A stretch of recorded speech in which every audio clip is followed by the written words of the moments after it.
talk about the gifts. Yeah, talk about the gifts. And gifts are fun to talk about.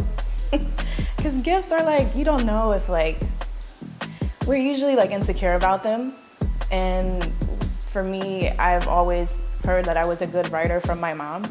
And it was just like, you're so good, baby. You keep on writing. It's just like, yeah, you want to, am I really good though? Because it was like, after school, like after college, undergrad, I was applying to jobs and getting rejected. Like this is what I wanted to do. And I wasn't like after one rejection after another, praying the same prayer for like 7 years.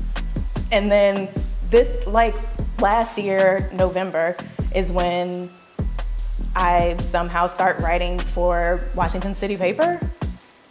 And I'm like, this was not by my merit at all. And this is how God's favor works, because it is unmerited. It is unconditional. It is like without us having much to do with it. It was, my mom was at a party and saw an old classmate from Howard. And she found out that this woman was like an account manager for Washington City paper. And she was just like, oh, that sounds like writing. That sounds like you're familiar with writing. My daughter has a blog. This is what she writes about, and blah, blah, blah. Like a mom being a mom, like not thinking like, and she was just like, oh, this is kind of good content. This is my card. Tell her to call me. I'm like, and my mom, she comes and she like texts me. She's like, hey, I met my old girlfriend, da da da. You should call her at this number. And like, that's the voice I give my mom when I mock her. But she was just like, okay, Ma. I'm like, I didn't think much of it, but then I was just like, I don't know, I'll give it a try. I'll see what comes of this. I've done enough coffees with people and meetups with people. One more can't hurt, right? So I called this woman. She's just like, first of all, to know that she was also a woman of God, and she was just like, I was like, wait, come on, man. You're not about to just talk to me and like try to minister to me, and you've never met me. You don't know what I've gone through. You don't know. She's like, yeah, I know it's tough. I know it's like not easy being a creative or being a writer, especially right now. There's not a lot of opportunity in DC or maybe in the realm that you want to work in or write in. And it was encouraging to know that she had my back, or like she was like, there aren't a lot of Black writers. There aren't a lot of women writing that are of color, and given opportunity to do so in these predominantly white spaces and at these papers that, you're like, you don't really have a Black perspective, or it's there, but it's not prominent enough. So she was just like, yeah, you should come to me with this event so we can network on Capitol Hill. And I'm just like, cool. I didn't know what to write. I didn't know what to bring. Should I bring a resume? Should I bring a printout of like stuff that I've written about? Like, I wasn't ever in a newspaper ever, or like had anything published.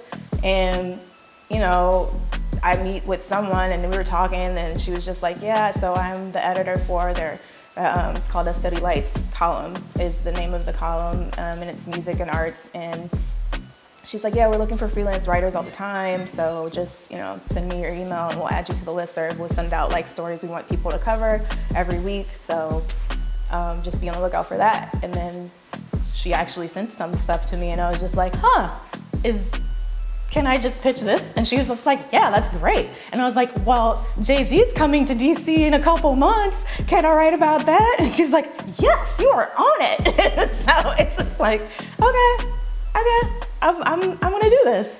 So this is real. And I'm like, all of 200 words in a paper, but like that's still seeing my name in a paper, which is like, never would have thought, like now, or the way that it happened. Like I knew that it was going to happen, but I was just like, how it happened, I was just like, what?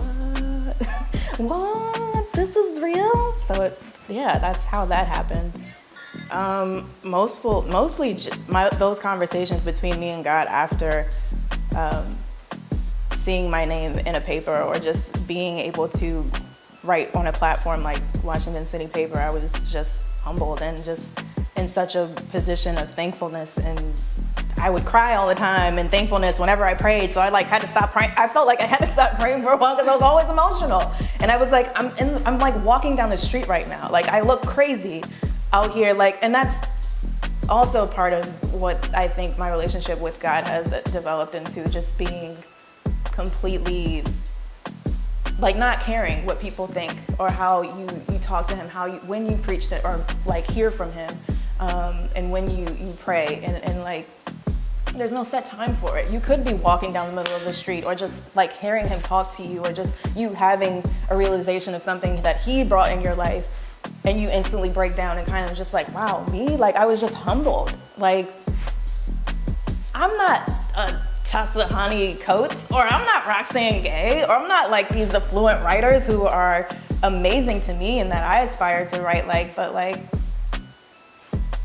I'm just like, I'm not even close, but you gave me a platform, you gave me something that I've been praying for forever. And he's just like, I think he's just like, I want you to do well with this right now.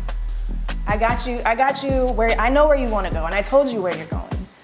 But I need you to be okay right here for right now. And I'm just like, I don't wanna. Like you're just so excited and you wanna pursue, you wanna do more. And that's where I've been in my conversations with God lately, or after that, and realizing that this is what I was able to do now, getting that exposure. That's what my conversations look like with him. Okay. So I'm Mikala, I'm a writer, and I'm a daughter of a king.